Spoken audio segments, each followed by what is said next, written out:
com poder por nós batalhará, e o mundo há de render-se a Ele.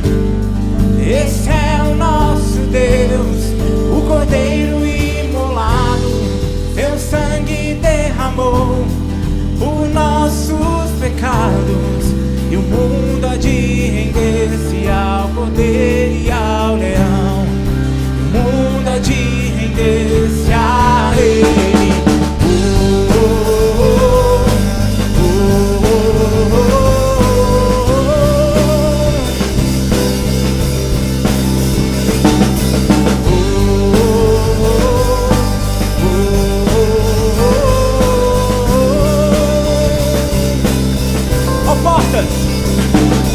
Portas, levantai, deixai o Rei da Glória entrar. Ele veio pra salvar e aos cativos libertar, pois quem impedirá o Senhor? Esse é o nosso Deus, o Leão de Judá, rugindo com poder por nós batalhará, e o mundo há de render-se a Ele. Esse é o nosso Deus, o Cordeiro imolado, seu sangue derramou por nossos pecados, e o mundo há de render-se ao Cordeiro e ao Leão, e o mundo há de render-se a Ele.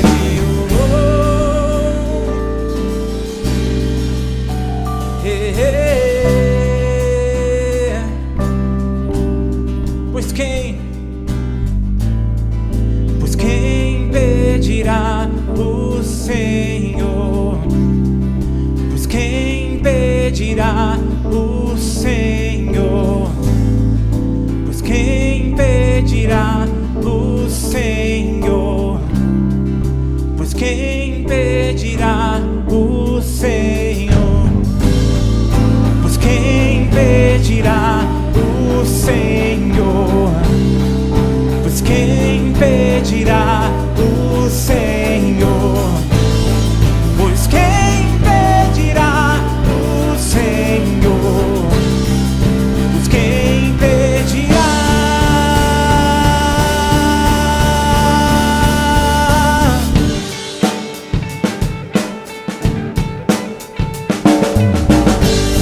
Esse é o nosso Deus, o Leão de Judá, rugindo com poder por nós batalhará, e o mundo há de render-se a Ele.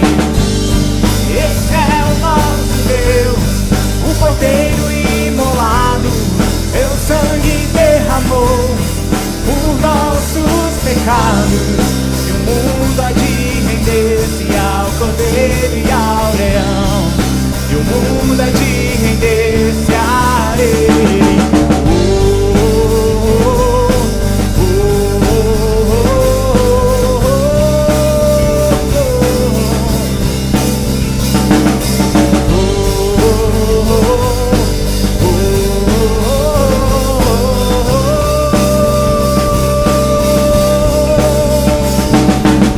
Esse é o nosso Deus, esse é o nosso Deus, o Cordeiro e o Leão. Nós te exaltamos ao único, ao único.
repousado em mim. E se eu passar pelo vale, acharei conforto em teu amor, pois eu sei que és aquele que me guardas.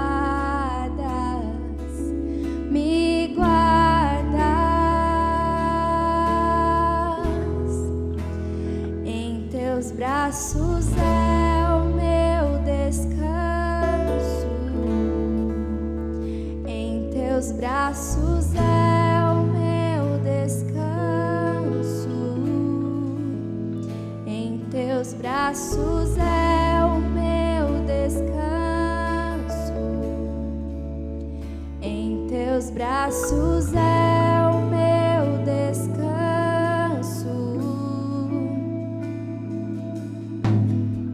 Seguro estou nos braços daquele que nunca me deixou.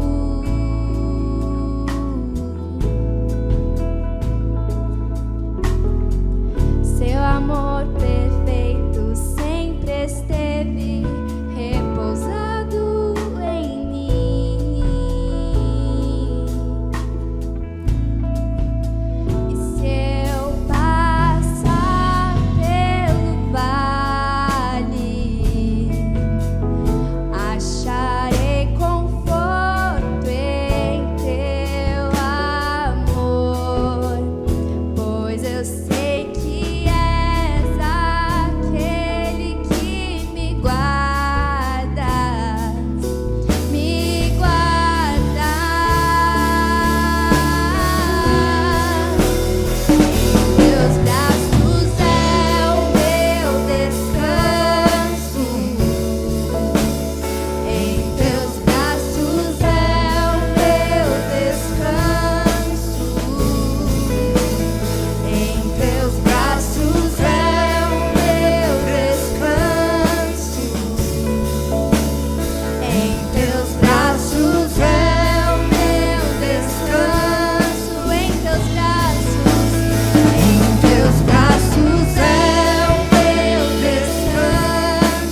braços é o meu descanso.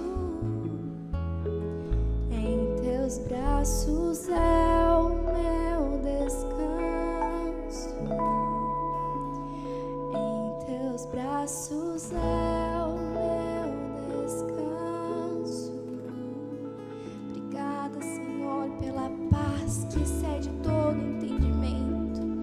Obrigada por nos dar os teus braços como descanso, como abrigo, que todos os dias a gente possa repousar debaixo das tuas asas, porque somos cuidados por ti em todos os detalhes, em todos os momentos, todos os dias. Obrigada, Senhor. Louvado seja o teu nome.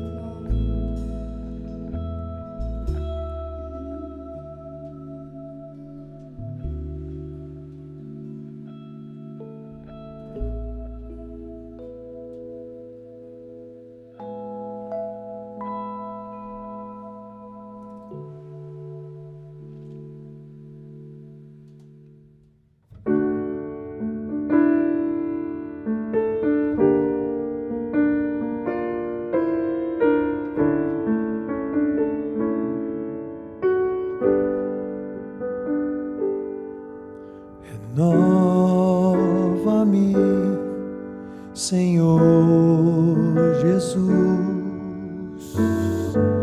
Já não quero ser igual. Renova-me, Senhor Jesus. Põe em mim teu coração,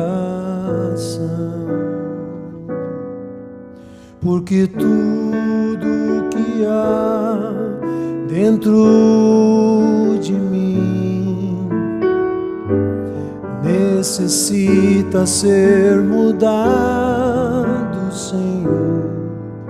Porque tudo que há dentro do meu coração necessita mais de ti.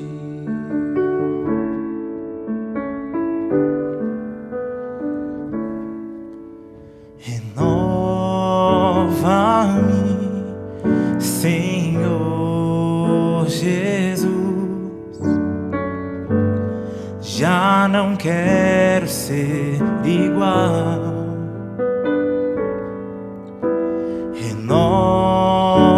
Renova-me, Senhor Jesus. Põe em mim teu coração, porque tudo que há dentro de mim necessita ser mudado, Senhor. Porque tudo que há dentro do meu coração necessita mais de ti. Oh,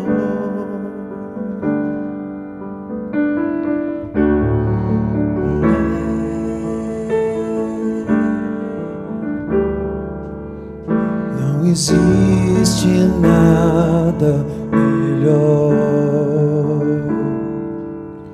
do que ser amigo de Deus, caminhar seguro na luz, desfrutar do seu amor, ter a paz no coração,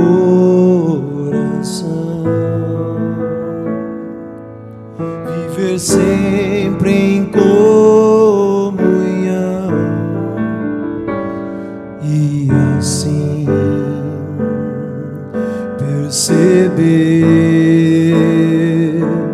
a grandeza do poder de Jesus.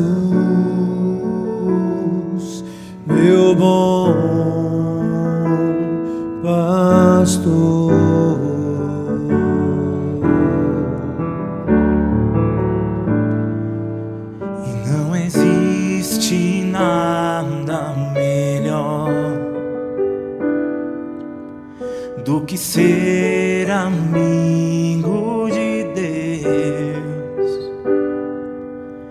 caminhar seguro na luz, desfrutar do seu amor, ter a paz no coração,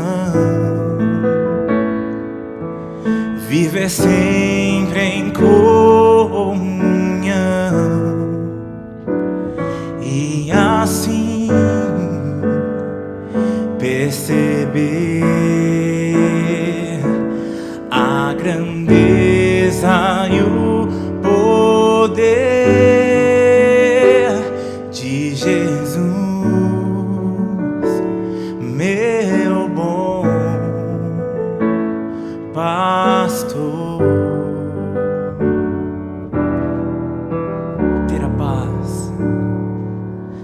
Ter a paz no coração, viver sempre em comunhão e assim perceber a grandeza do poder de Jesus, meu bom pastor.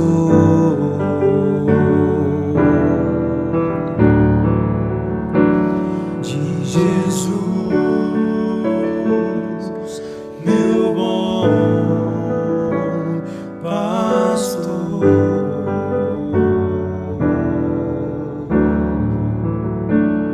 De Jesus, meu bom pastor.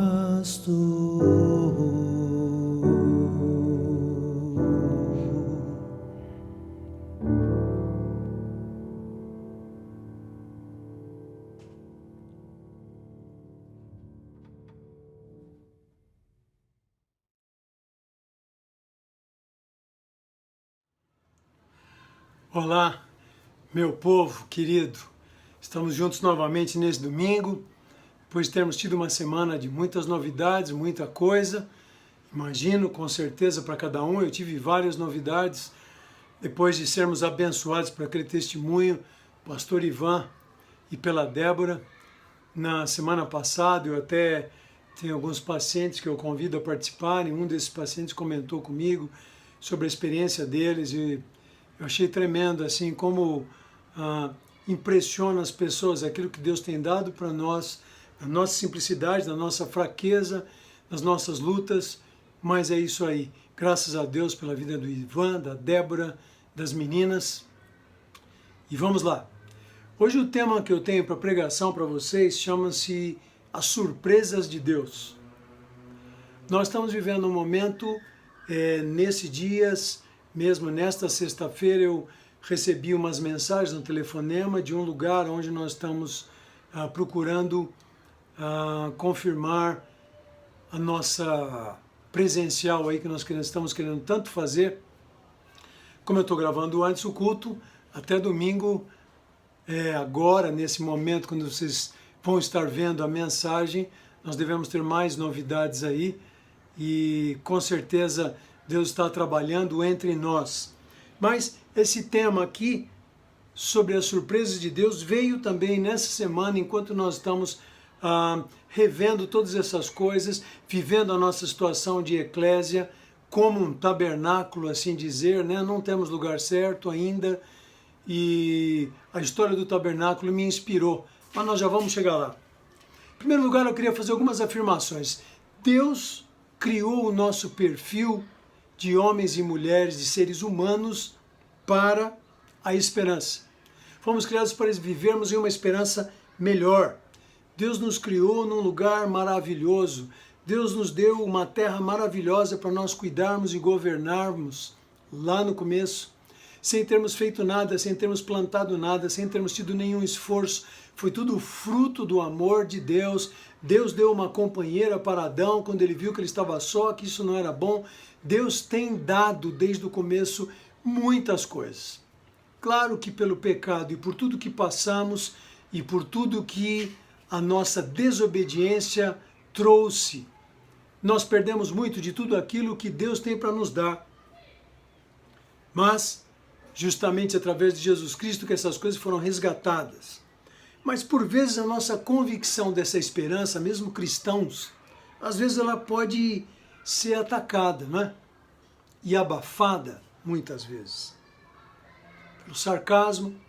Alguém chega e fala, você não falou aí que o teu Deus ia te ajudar? Você não contou aí? Pá, você não falou lá na igreja, não deu testemunho? Às vezes palavras de sarcasmo e de desvalor nos abafam, nos desanimam, nos preocupam, nos deixam sem ação. Às vezes é um mecanismo de defesa de desapontamento. Tudo bem, eu também sabia que não ia ser tão assim, né? Eu também imaginei que não iria acontecer desse jeito, mas sabe como é que é, né? A gente tenta, ou uma teologia de incredulidade. A gente fala, mas na hora do vamos ver, né? A gente crê, a gente fala os versículos, acredita que Deus pode fazer, a gente fala isso, mas não sei, né? Não sei se na hora H isso acontece mesmo, depende muito do que Deus quer, do que Deus não quer, enfim, torna-se uma teologia de incredulidade. Você não está sendo crédulo, você não está colocando as suas fichas naquilo que você acredita que é o que Deus quer e do que Deus vai fazer, baseado na palavra, baseado na oração. E esses mecanismos, eles nos travam. Ainda mais dias de hoje, 6 meses já de pandemia. Ontem nós resolvemos, eu e minha esposa, ver um pedacinho, ontem não, acho que foi na quinta-feira, sobre um debate dos candidatos a prefeito e tal. Fiquei olhando tudo aquilo e falei, meu Deus do céu, né? Os tempos passam e as coisas nesses aspectos não mudam. Mas Deus, e sempre tem o mas Deus. Deus põe reis, Deus remove reis, Deus compõe a sua vontade, Deus faz aquilo que lhe apraz, porque Ele é o Senhor de todas as coisas.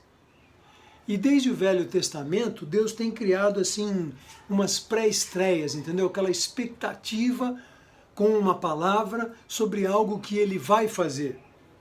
E isso, felizmente, nos acompanha até hoje. Veja só, Provérbios 25:2 diz assim, a glória de Deus é ocultar certas coisas. E a glória dos reis é descobri-las.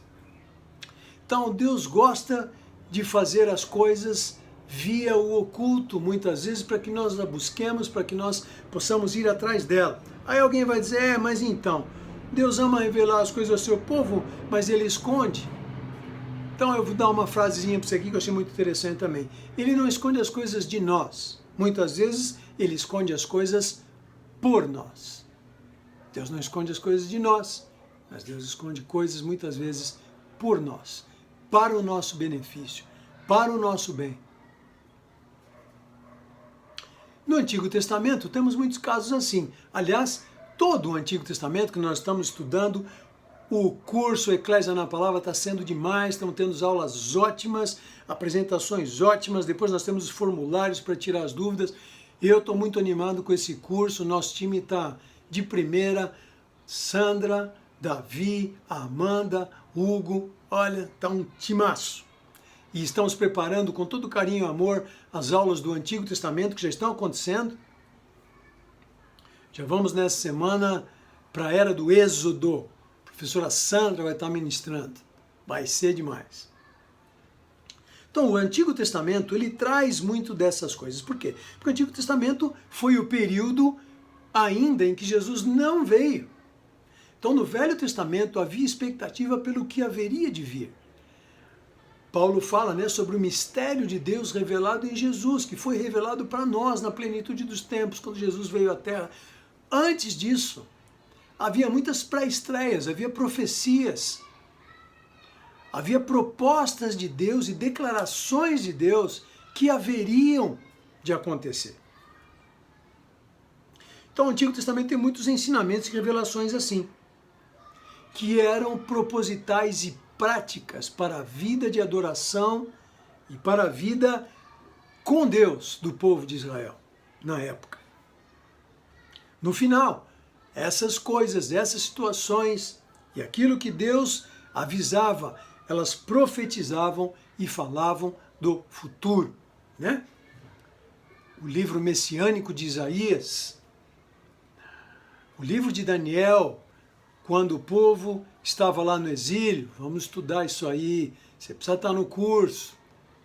A importância de Daniel, a revelação que Deus deu para Daniel sobre um reino que haveria de vir e que não queria acabar e cujo rei reinaria para sempre. Foram avisos de Deus, foram pré-estreias, foram situações de revelação profética para trazer também esperança ao povo. Então eu vou usar aqui a figura, então, como eu estava dizendo, vamos usar a figura do tabernáculo. Eu não vou me deter nele, descrevendo ele, mas eu vou me deter na figura que ele era, como ele foi importante para Israel naquele tempo e no que ele se tornou como figura profética para o que nós temos hoje. Então hoje nós somos cristãos, a maioria das igrejas cristãs tem o seu prédio, tem a sua sede, e muitas vezes a gente fala do tabernáculo, porque o tabernáculo é uma figura de movimento. O tabernáculo estava sempre em movimento, ele era uma tenda, ele foi criada justamente isso, que o povo de Israel estava vagando e estava lá andando pelo deserto, pelo Sinai, aula de terça-feira. E enquanto esse tempo acontecia, Deus deu várias orientações para Moisés e várias palavras também proféticas. Entre elas, ele deu para eles todas as dicas da formação do tabernáculo. Olha Êxodo 40, de 34 a 38, que coisa bonita. Então a nuvem cobriu toda a tenda da revelação, e a glória do Senhor encheu o tabernáculo, de maneira que Moisés não podia entrar na tenda da revelação, pois a nuvem repousava sobre ela, envolvia toda ela, e a glória do Senhor enchia o tabernáculo. Quando a nuvem se levantava de cima do tabernáculo, os israelitas já sabiam que tinham que partir. Eles partiam avançando nas suas jornadas. Quando a nuvem, porém, não se levantava, eles não partiam até o dia que se levantasse. Isso fala do quê?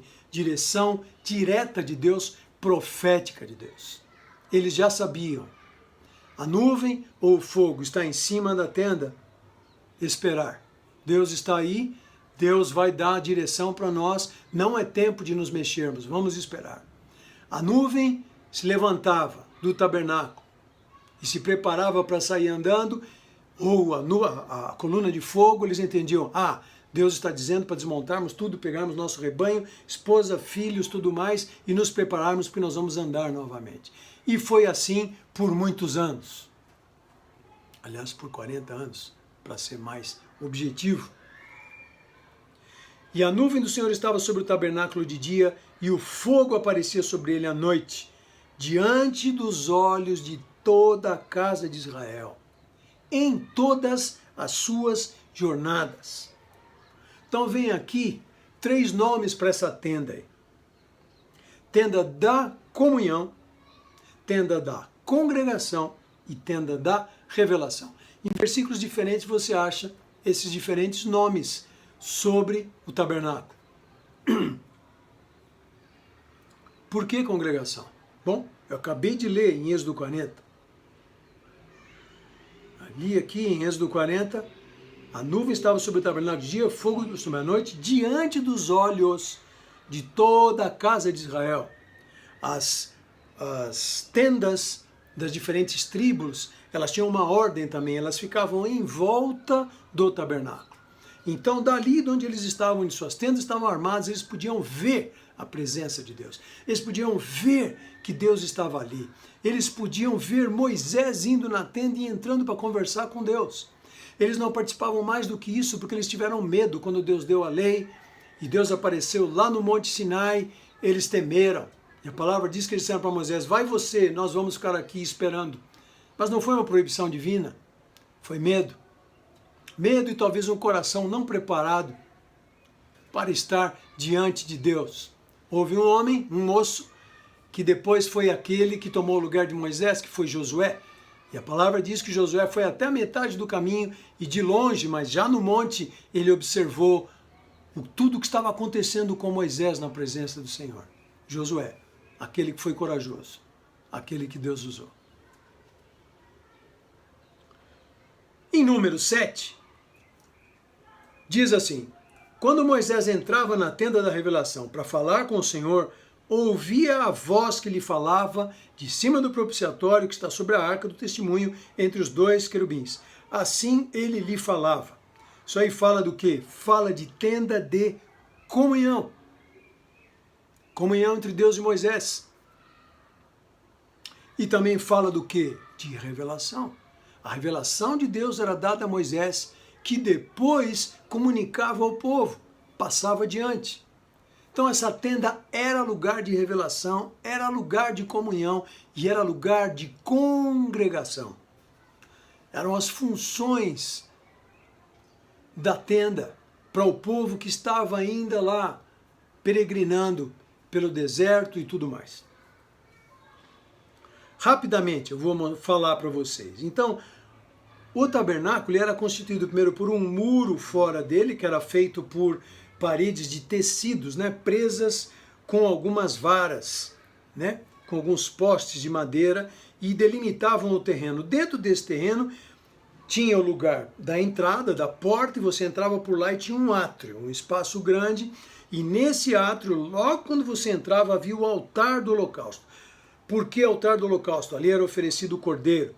Isso aí, sinal da nossa salvação.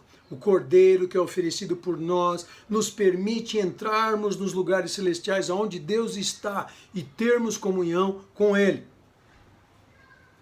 Depois do sacrifício, do altar do holocausto, havia a bacia de bronze. Bacia de bronze, água para purificação, fala de batismo. Então nós recebemos a Jesus, depois nós nos batizamos nas águas e vamos entrando dentro do tabernáculo. Tabernacular, o verbo em hebraico quer dizer comungar, ter comunhão. Então nós vamos chegando até Deus. Aí, depois que você passou da baía de bronze, que corresponde ao batismo, o que acontece?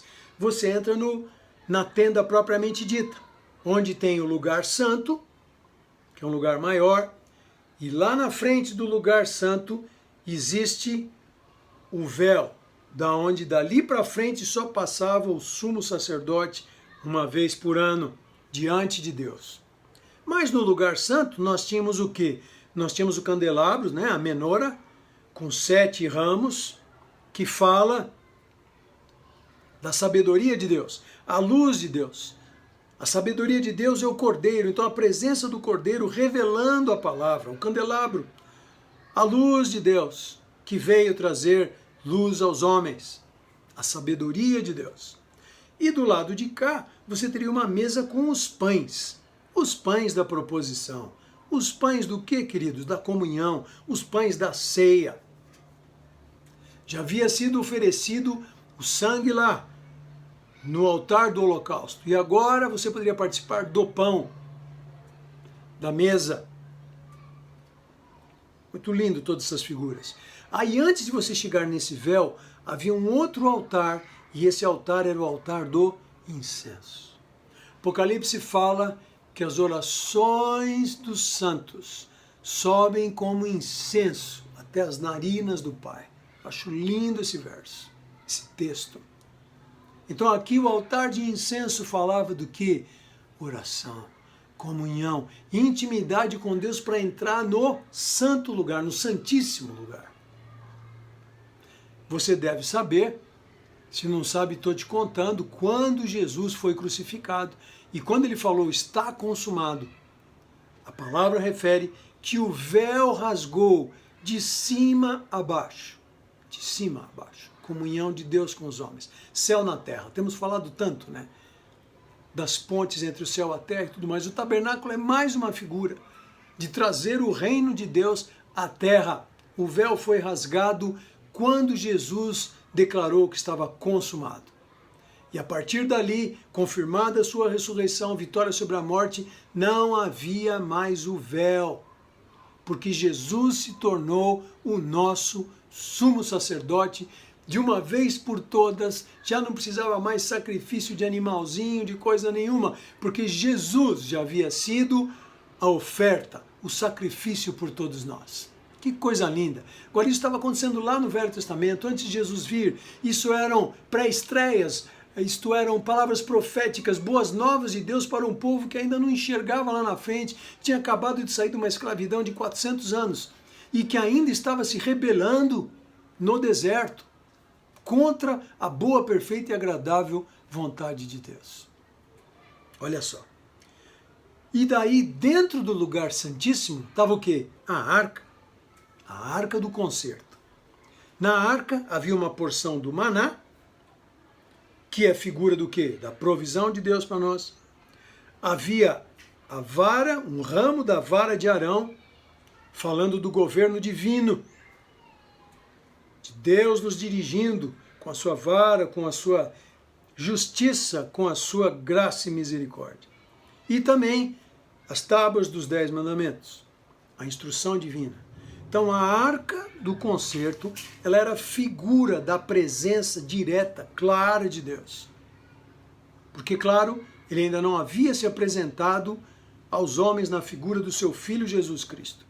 E a arca era uma figura, mais um símbolo, mais uma pré-estreia, mais uma profecia, mais uma revelação que haveria de vir se completar com a vinda de Jesus Cristo. Olha que lindo. Aí eu peguei também aqui um texto de Êxodo 35, porque primeiro eu falei Êxodo 40, quando já existia todo o tabernáculo. Mas esse tabernáculo foi construído por quem? Por anjos? Não. Por homens. Deus deu esse privilégio para que Moisés instruísse homens e mulheres para trabalharem nesse tabernáculo.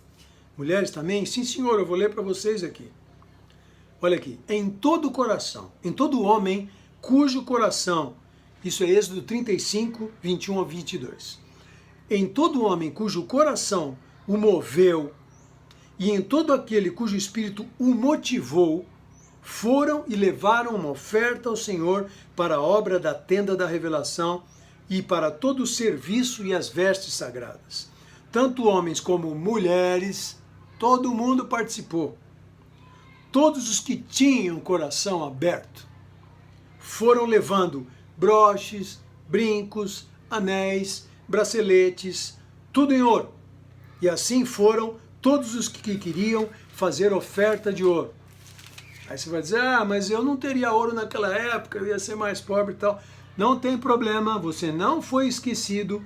Aqui o texto continua, diz assim, todo homem que possuía tecido azul, púrpura, carmesim, linho fino, pele de cabra, pele de carneiro tingida de vermelho, ou pele de outros animais, couro, todo que tinha prata ou bronze, veja só, não foi só prata e bronze, tinha outros tecidos, como oferta ao Senhor, todo que possuía madeira de acácia.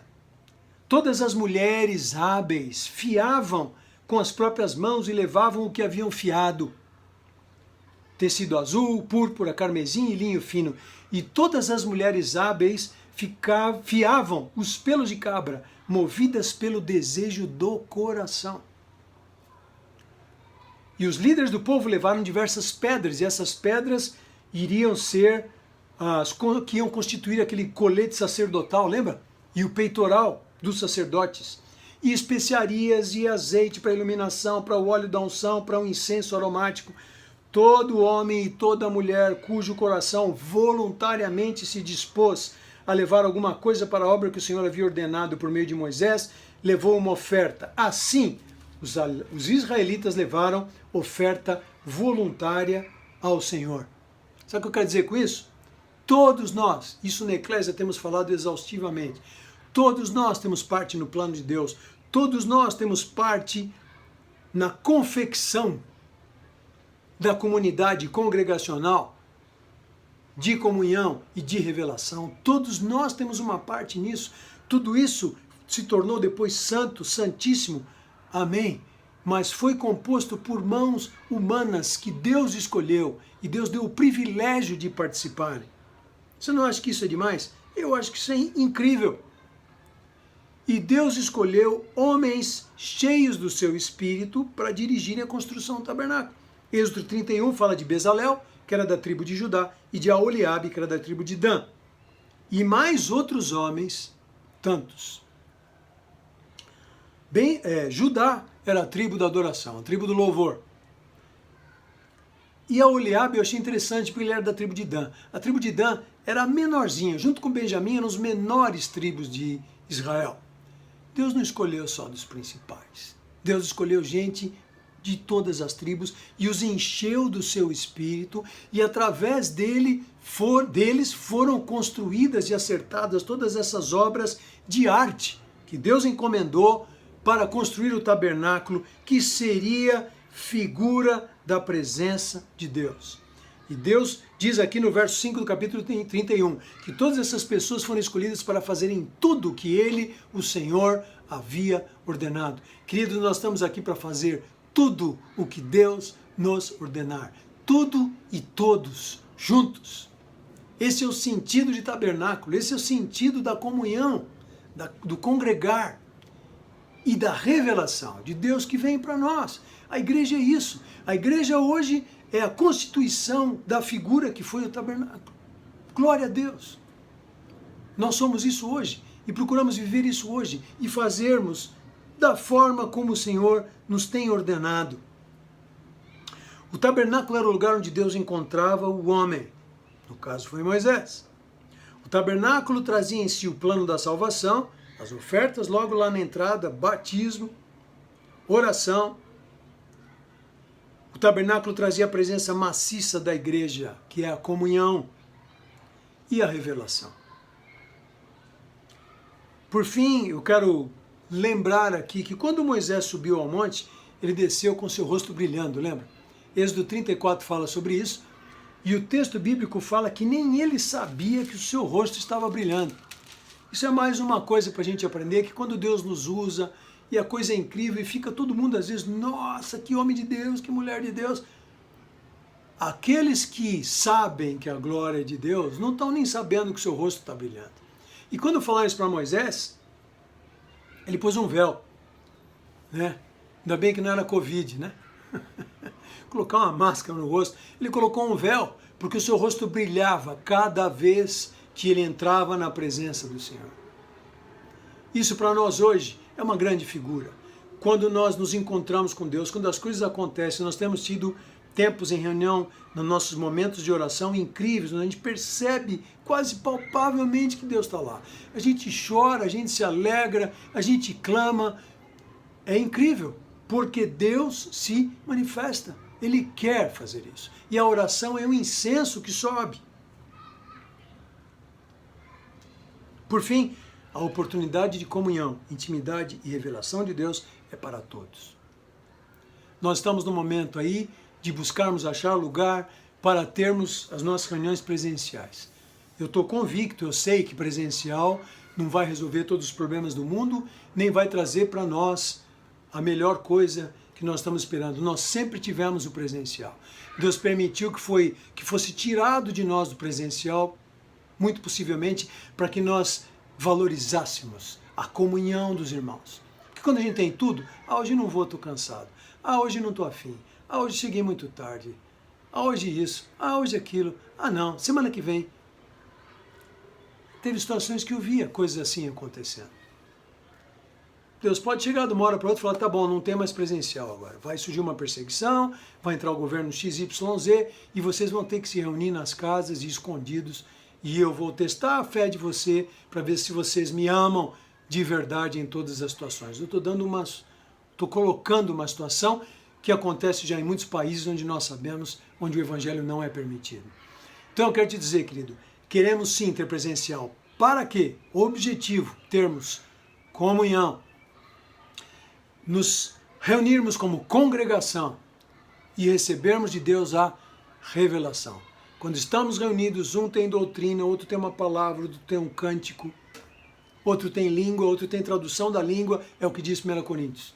Para isso nós nos reunimos, para que Deus seja adorado, para que nós sejamos edificados e ouçamos a sua voz. Então, continue orando, creio que vamos ter muito boas notícias em breve, estou crendo. E daí vamos marcar a nossa primeira presencial. Mas lembrem-se, tem que ser dentro disso aqui, do tabernacular com Deus. É essa a nossa razão principal. E claro, tabernacular uns com os outros. Vamos orar. Jesus querido, nesse tempo de transição, onde já temos um tanto mais do que 6 meses de pandemia, continuamos orando, Senhor, a tua direção. Queremos andar quando o Senhor levantar a nuvem. Queremos esperar quando o Senhor ficar parado sobre o tabernáculo. Queremos fazer como o Senhor quer. Queremos te obedecer. Queremos fazer tudo como o Senhor deseja. Porque isso não só vai agradar o teu coração, mas vai trazer vida para nós.